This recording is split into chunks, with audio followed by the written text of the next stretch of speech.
Hi, it's Kane Hodder, Jason from Friday the 13th. You're watching Slash and Cast. Keep watching, or I'll kill you and your whole family.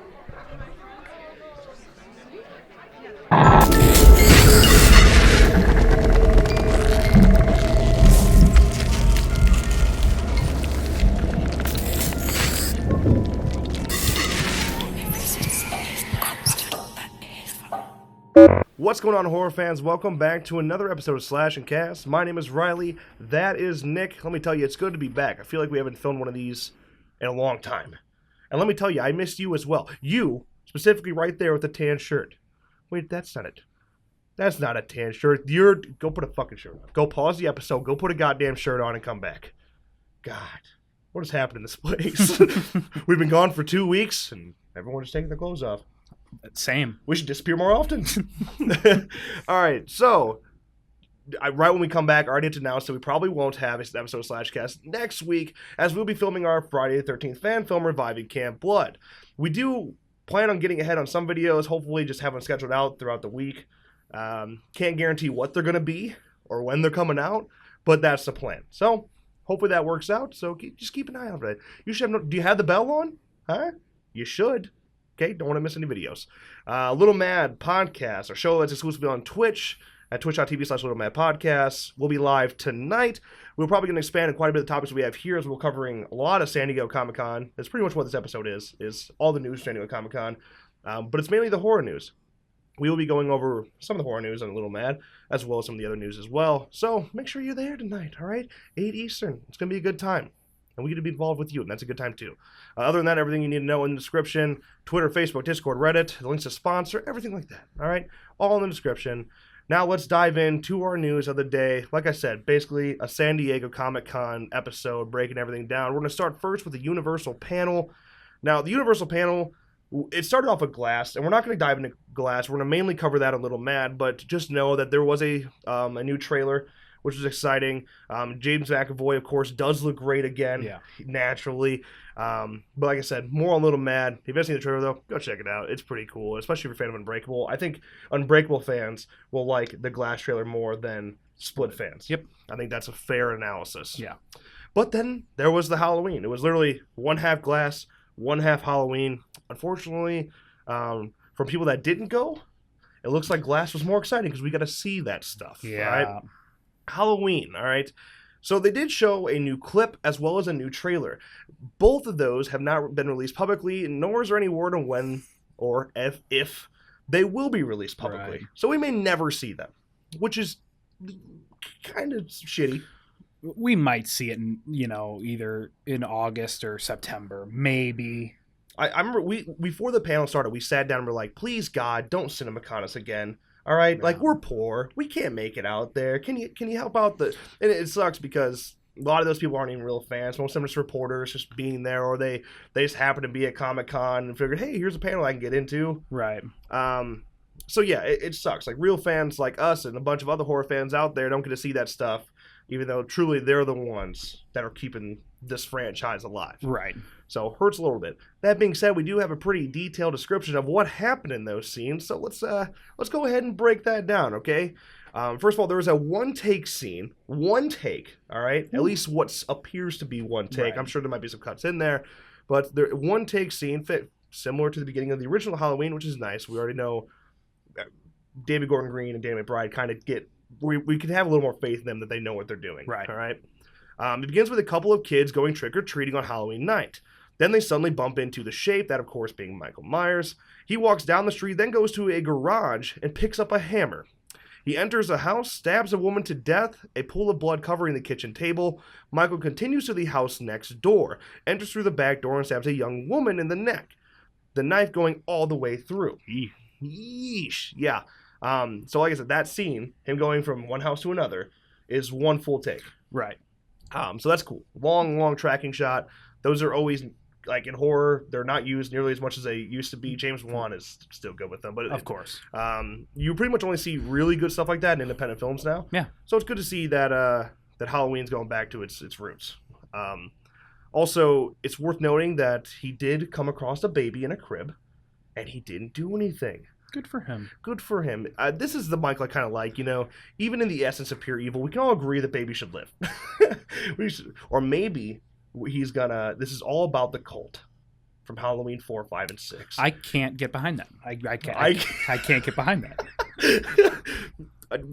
What if? All right, then the sequel after this one is back to the cult roots. Okay, no. No, absolutely fucking not. No, not a chance. So after that clip, which I think personally that clip is more exciting than this other news, but Right. after that clip, they got an extended trailer. Now we're going to break down this a little bit here too. Now we see several shots of Laurie's house, a closet filled with lots of guns, trap doors, and sliding metal doors. Nothing new there. We pretty much saw all of that. Right. We see her yelling at her daughter for not having a security system. That's interesting. Okay. So she's really, really on the defense. I get it. Of course. Yeah. Then flash to a scene with Laurie taking charge and leading the police on a hunt for Michael through the streets. Then we see Laurie finally getting the best of Michael, kicking him down some stairs and into the basement. Wow. Yeah, that was interesting. Laurie's granddaughter falls down with him and the shave grabs her ankle. The trailer ends with a series of flashes to scenes of the cops looking for Michael and being fooled by the serial killer, and a shot of Michael breaking a window with his hands and grabbing Laurie by the neck. Wow, that would have been really, really cool to see. Wow, that would have been really nice to see. Yeah, that would have been... Wow. Now, him grabbing Laurie by the neck, we've seen that still image. I haven't actually seen that in action, but that's one of the first images we ever saw when he was breaking through the glass window. So nothing too crazy there. I think the most interesting part to me in that whole synopsis is basically Laurie kicking him down the stairs is pretty cool to me. I was thinking about it, just like maybe from what we've already seen in the teasers and the trailers, and now with this extended trailer, maybe they're afraid that they're showing too much and don't want to release it to the public for that reason. Did we just watch the entire film when you piece the two trailers together? Right, and that's a huge worry in today's cinema anyway. Yeah. You saw, even with the new Godzilla trailer, you have that as well. Yeah. Maybe they're showing too much. But yeah, I think it's pretty cool. And then the one thing I'm still struggling to comprehend, even now, because they had the panel, they did some Q&A, Right. and once again, Jamie Lee Curtis dove into the fact that she had her daughter taken away, and she's been living in isolation for the last 40 years. The one thing I just can't really get behind, I understand she is going to be a badass character. She's going to stand for her own. But I don't really understand, because all the events, to and on, she never went through. Correct. Okay?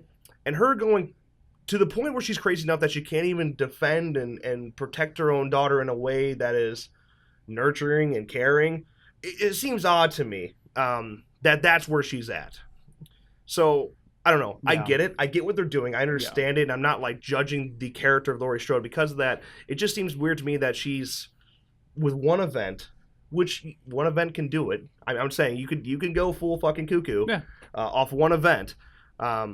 It just seems like, would she really get to that point? She got to that point in Halloween Resurrection, but that was after 3 events. Right. I don't know. Right. Of course, Halloween Resurrection, that's a bad example. I shouldn't have said that because she's actually nuts there. I mean, she was locked up. Yeah. This one, though, she just seems like super defensive about everything. And the fact that she got in her daughter's ass, even about having the security system, I don't know.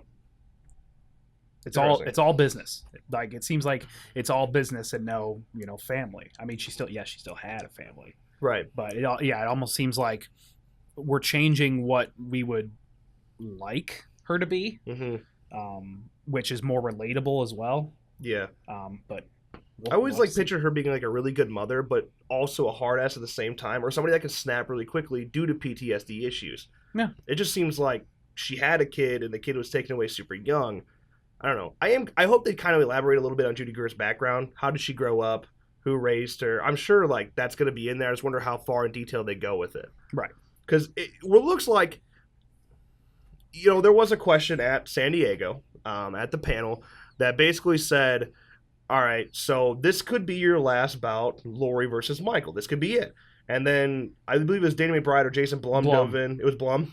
And was like, it may not be. Never say last. Never say final. Yeah. Never say final, or whatever he said. Yeah. And with the word we've already been hearing, the fact that they were planning a sequel, it's kind of safe to say that she's going to survive.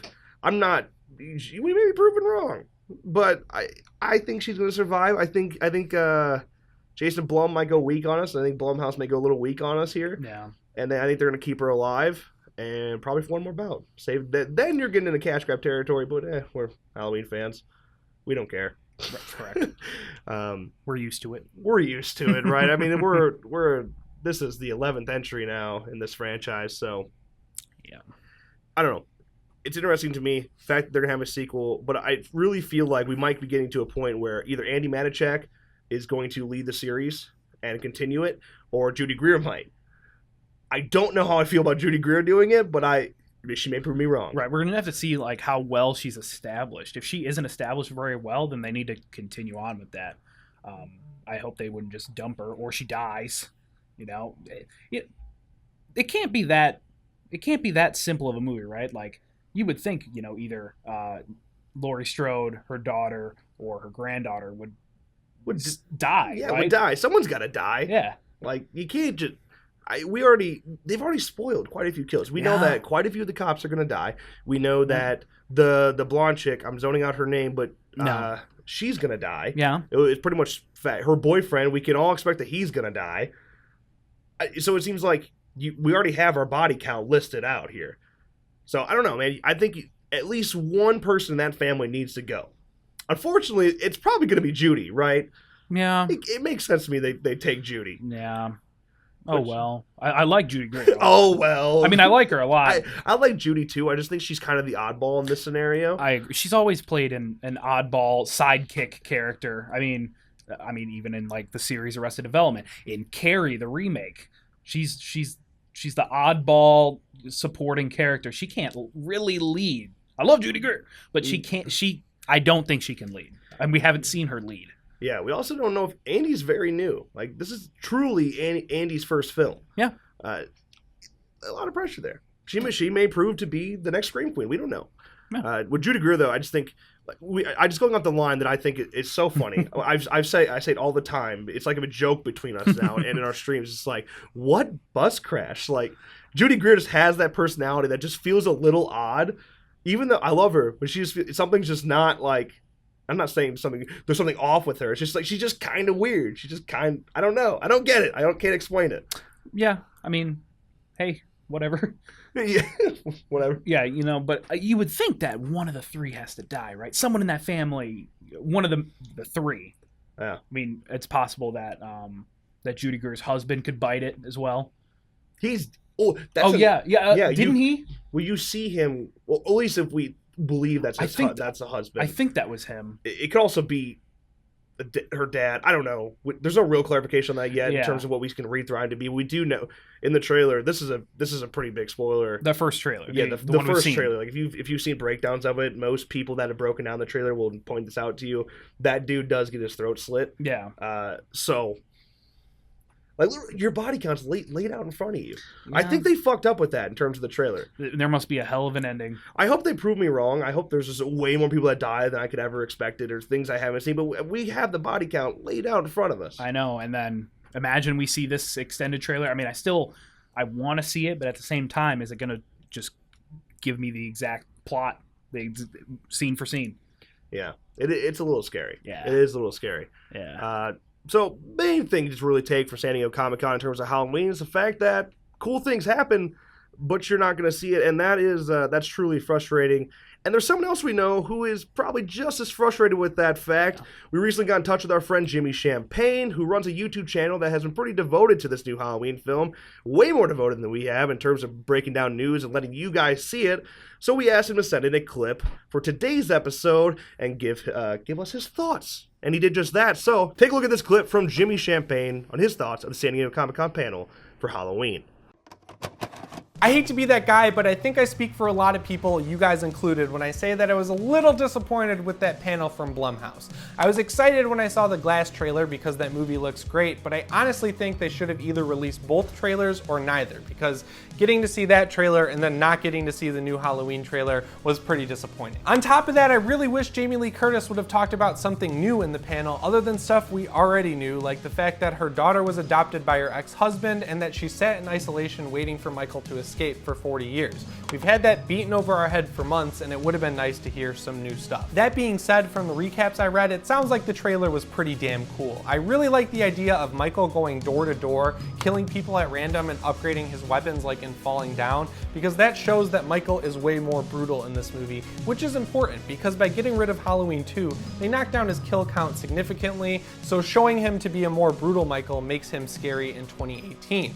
Also, the fact that it's a one take is absolutely amazing. That is such a smart move that I am totally on board with. This sounds like a classic Comic-Con situation where if I was there, I'd say it was awesome, it was so cool, but because I wasn't, it was pretty disappointing. I do wish that David Gordon Green and Jamie Lee Curtis would have talked about stuff that wasn't surface level or things we've already heard before, but overall it sounds like they had a good show, and I really hope they release that trailer soon. Thanks for having me in your video, guys. I'm sending it back to you. Thanks again to Jimmy Champagne for singing that clip. He's an awesome dude, so make sure you go subscribe to his channel if you haven't already. Link it right at the top of the description. Let him know that we sent you, all right? If you really want to keep up Halloween news, if you are a true Halloween fan, he is definitely the guy to go to. He covers everything. Right, we put out, right now we're putting out one, video a week, one news video a week. Yeah. He's on every piece of news. Remember how we were with F-13, the game? That's Jimmy Champagne for Halloween. Yeah, that's actually accurate. Yeah. So, hey, hopefully this game doesn't lose content, or the movie doesn't lose content. Also, one more thing I just want to mention super fast about Halloween before we actually dive into the next topic. NECA did release a figure, or a look at their figure for Halloween. It looks really great. We will talk about it more in a little mad. But yeah, we're going to buy it. You gotta. It's also worth noting that NECA does not have the rights to any other Halloween. They say. Right. They say they don't have the rights to any other Halloween film in the franchise, so they can't make more figures.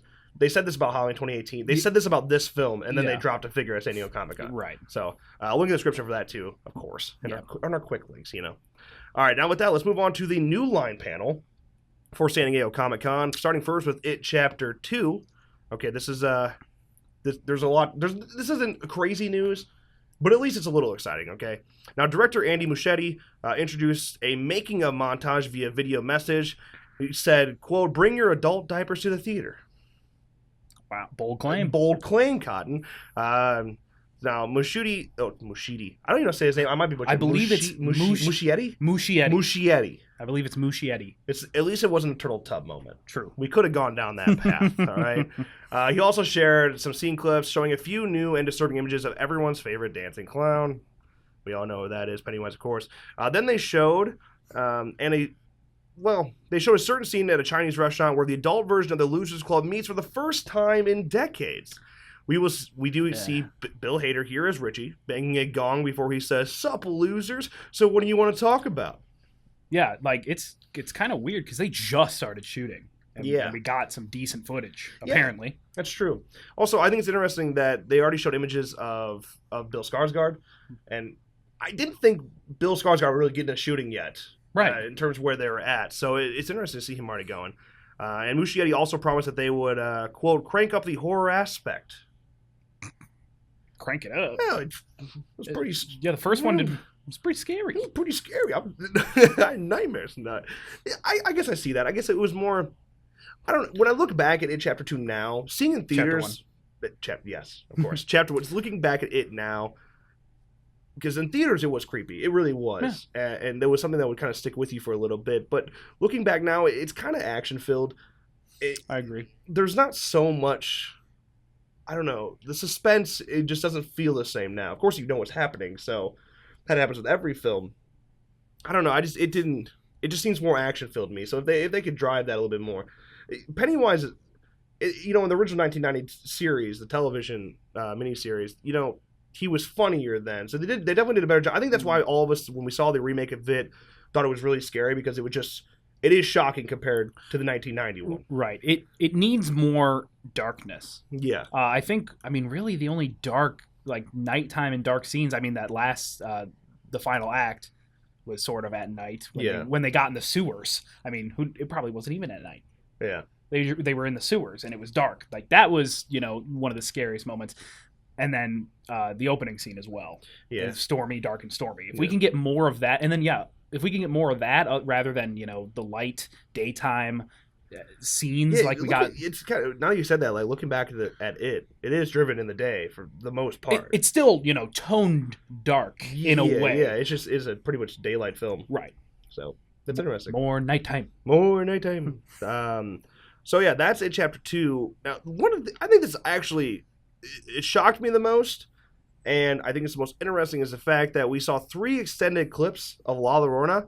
All of them featured children being terrorized by the Weeping Woman, one being almost drowned by her. Now, director Michael Chavez compares the film to a 70s crime thriller with a supernatural monster. That description right there just drags me in right away. I'm like, how are they going to do that? Yeah, and James Wan is also involved in this film, so you could be excited just for that if you like James Wan films. Yeah. La Llorona is a really, really, really interesting urban legend. One that is actually genuinely creepy. Actually, the person that introduced me to La Llorona, I think it was actually totally sketch. But it wasn't. I don't think he directed it. It was, man, I forgot who that director. It was part of that Halloween series that Black Box TV did. Right. This is a Mexican urban legend, right? Yes. And it was basically about this lady that drowned her kids. Yeah. And now she tries she's sad that she's weeping for her children and crying for them. Where'd they go? But then she kills other people, drowns their kids now too. Yeah. Pretty creepy. It really is a creepy concept. And I recommend it's still on Black Box TV. If you know what Black Box TV is, good for you because they've been pretty quiet recently.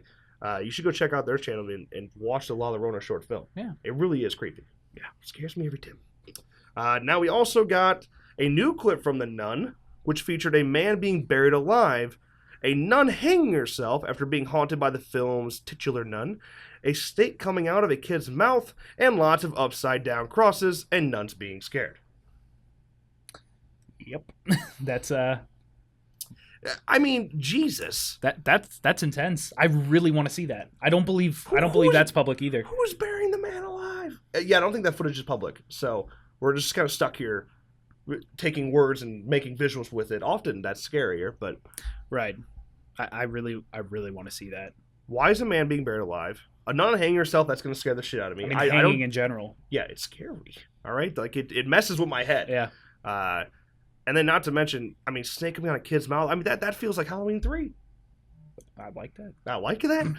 Yeah, it's upside down crosses, all that stuff we expected. But it seems like the nun continues to go in a good direction. Yes. All of us were nervous that it was going to look like shit. Yeah. And it continues to shock us that it actually sounds decent. Yeah, I mean, you can go back, a year ago when we first started talking about it. It was like, here comes Annabelle again. Cash grab. Mm-hmm. But I mean, it actually looks very terrifying from what we've heard and seen so far. Yeah, it continues to shock us. Yeah. So hopefully you can do that. I'd like to see that footage. Yes. So, God, this is... Please. Conventions hurt, man. They hurt for us poor people, I tell you. True. All right, now last but not least from the New Line panel, we got some news about Annabelle 3. Now, this Annabelle 3 is pretty... Actually, I think this is the one I'm most excited about. Right. Annabelle, the first one sucked. The second one's all right. It's all right. You can get through it. But this one will show the Warrens going back to their museum, okay? Now, here is they'll, quote, she activates all the artifacts in the museum and sets out to terrorize the Warrens' daughter, Judy, which we kind of saw some hints of in Conjuring 2, so, or the first Conjuring. Yeah. Also, James Wan called it, quote, a night at the museum with Annabelle. The room of the Warrens' little safekeeping room is a really cool thing. There's so much history in there. Even in the real room, there's a shit ton of history in there. I'm really interested in the fact they're diving into that and then taking what scared the shit out of everybody back when The Conjuring first came out, that being Annabelle, and doing it right, hopefully. A night at the museum with Annabelle, so she's making everything in that room come to life. Yeah. Fuck. Yeah, jeez. Hopefully it isn't a CGI mess. I really hope that when they go into this, because James Wan is tied on really close with this, so it's like... Yeah. I really hope when they go into this that they dive into the true history of the Warrens. And you can, if you believe the Warrens, you don't believe the Warrens, I don't really care. But the fact is they have a lot of shit in that room. Yeah. That all of it has a story. Yeah. I'm really curious if they actually collected those stories and will expand upon them in this film. Yeah, maybe. Yeah. And the fact that the Warrens are in this too, it's basically just The Conjuring 3 2.5. 2.5. Yeah. Does this come out before? No, it won't come out before The Conjuring 3. Maybe. I don't remember that. I don't the know. dates. I'm not sure. So, I'm not sure about that. That could also play a factor too. If it does, Conjuring 3 does come out before, will the Conjuring 3 lead into the events of Annabelle 3, or will Annabelle 3 lead into the events of Conjuring 3? I remember a while back they said they had a slot. That the Conjuring universe had a slot. That's I don't know right. if they confirmed if it was Conjuring 3. This might have been what that slot is. So maybe the Conjuring 3 isn't planned yet or comes after. I think this was already announced when that slot was announced. Was it? I'm not 100% sure on that. I'll have to look that back up. The Conjuring universe is fucking the Marvel universe now. It expands so often. Damn near, yeah. Yeah, we're caught off guard. Ain't complaining if they're good. Yeah, the problem is they've been hit or miss. Okay. Truly. Yeah, Hit or miss. truly, they've been hit or miss. So that's the New Line panel for San Diego Comic-Con. Let us know what you think. There's some interesting stuff in there for sure. All of which I wish I could see more of. We're just kind of stuck here, not actually being able to see the footage. True. And that's a shame, but maybe someday, you know. Okay, now going into our last true topic of the day, The Walking Dead. Now we don't talk about The Walking Dead often because you don't really watch it, and I'm way behind. Okay. That being said, there are spoilers here. I'm going to go over the spoilers, which means I spoiled myself. God damn. So, in this new trailer, at Comic-Con dropped a trailer for The Walking Dead, as well as some news and Q&A panels throughout The Walking Dead. They show quite a bit, okay? But they are clearly picking off where Season 8 ended, that being with Negan captured, and the Savior seemingly at peace. Okay, they're their own little big community, a big network of people. It seems like the apocalypse has become a very minimal issue, and now we're just trying to regrow. All right? Yeah. So tension quickly builds, though, as the fight for power, to me, seems to be a big issue, especially with Rick's mentality still, like, psychologically still a little off. Yeah. Now, everyone wants to be a leader, and new members seem to be causing some issues, too. Daryl and Rick seem to be going into it a little bit. Daryl seems to hate everybody. That's kind of what I'm getting vibes from in Season 9. He's kind of, fuck everybody. So, yeah, and once again, zombies, although they appear to be more apparent this season, unless they show literally every scene With zombies. in this trailer, they appear to be more apparent, but once again, they're not the true villains anymore. The fact is, people versus people is what's scaring the apocalypse now, because eventually the zombies will die off, and then it's a fight for power, and that's where we're at. So these networks of people, everyone wants to be a leader, and that's where we are. Right. The thing is, the trailer, cool. It's a long trailer. It's like 5 minutes. Yeah, I heard it. You can piece a lot together. Yes, you can. Which you always can with the Walking Dead trailers. Yeah. They always do that. Yeah. It's interesting. The trailer is cool. It cinematically looks interesting. Rick has aged tremendously. He still looks, for some reason, I don't get it. He just looks more and more badass as we continue on in this series. True. So, Rick, once again, is somebody going to go behind. But here's the thing, all right? Season of The Walking Dead will premiere on October 7th, so that's exciting. But we're all sitting here wondering how they plan on getting rid of Rick from The Walking Dead, as he did confirm, Andrew Lincoln, the actor who plays Rick, did confirm that he will be leaving the show after this season. I believe he dropped that at the Comic-Con panel. Yeah, which I don't know if he was supposed to. How can you say that? No, that's a bummer. What? That's a real bummer when you're supposed to be hyping everybody up. Well, it's not even so much that. It's just like, when Rick dies, even though we're all getting to a point where we expect it, there's certain things that are coming in line in terms of the comic books where we kind of expect Rick to go at some point, or at least be very close to going, or have some very severe injuries. But, like, the fact that you just say, yep, I'm done this season, like, well, fuck, the shock factor's gone. It's gone. Because you're really expecting it. Yeah. And I don't know if he'll die at the end of this. The only way you can kill off Rick, it's going to be at the end of the mid-season finale or the season finale. Yeah. I mean, the ratings have not been growing. They've been declining for a while. Isn't it still the number one TV drama, though? Probably. I think it's still huge. Don't get me wrong. It's still, The Walking Dead is still huge. But the ratings have been dropping lately. And, that's another way. I guess you were talking about the shock factor, but now that you know it's coming, you're going to want to watch every episode. Yeah, it's kind of like They kind of fucking season 7 us again, man. What if they killed him off, 2 episodes before the mid-season finale? You're supposed to be watching. Now you want to watch the whole season. I don't think they would. I think they would just do it at a mid-season or season finale. If I was them, and they seem to know this, they've done it before. They fucked us a couple times in terms of how they end it. For the mid-season finale, I would cut right before we think Rick's going to die, then kill him off in the next episode going on. To me, though, you can't wait to the end of the season. You have to kill Rick. If you're going to kill Rick off, this show's only got so much left. Correct. And if you really do want to establish the fact that either Carl's going into power or Dale's going, I think the main point is like Carl is becoming one of his own. He's a big boy now, okay? He doesn't need his father to lead him on the way, which we've already been seeing the last couple seasons anyway. I think that's kind of where they're going to go with it. Let's establish Carl as possibly a new leader. Let's him step into his father's shoes. But if you're going to do that, you're running out of time to do it. Right. So go ahead and let's kill off Rick mid-season and then bring in the boy. Right. You got half the season and probably one more, two more. Yeah, they're gonna milk it for all they got. I think so. Even if the show's not making that much money on television, which it still is, it's still making good money. Yes. The merchandise. The fucking merchandise sells like crazy. Yeah. They're gonna milk it as long as they can, and as long as they can have decent ratings pushing through, they're gonna continue to do it. They do. They still get. I mean, ratings have been on a steep decline, but yet still, I believe the number one, TV drama. Yeah, TV drama, I believe. Like it's still got amazing, ratings for a show. And how many years has it been? Well, it's been at least 9. Yeah, at least 9 years. So I mean, it is cool to see them age throughout. It really is. It's like following them along in the apocalypse. So. Yeah. Yeah, I don't know. I'm excited for it to a degree. I really need to catch up, even though I know where we're going now. It just, man, I don't know. The Walking Dead to me has slowed down tremendously after season 6.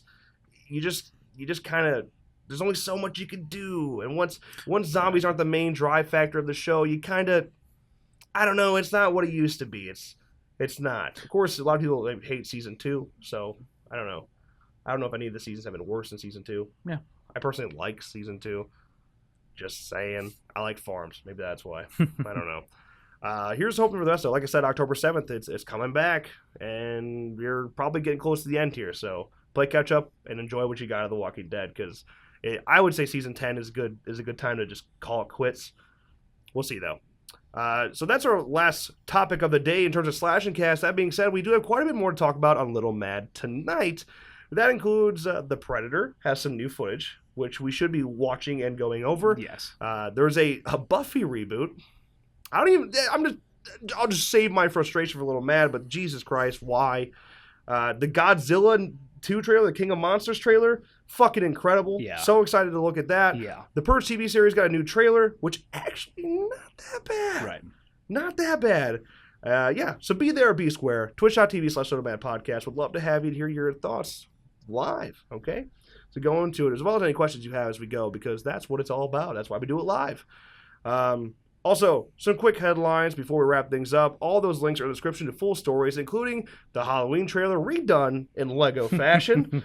Honestly, pretty cool. I like shit like that. Stop motion's a lot of work to see someone do it, take the effort to do it for a Halloween trailer. Cool to see. Yep. Also, full Shark Week schedule.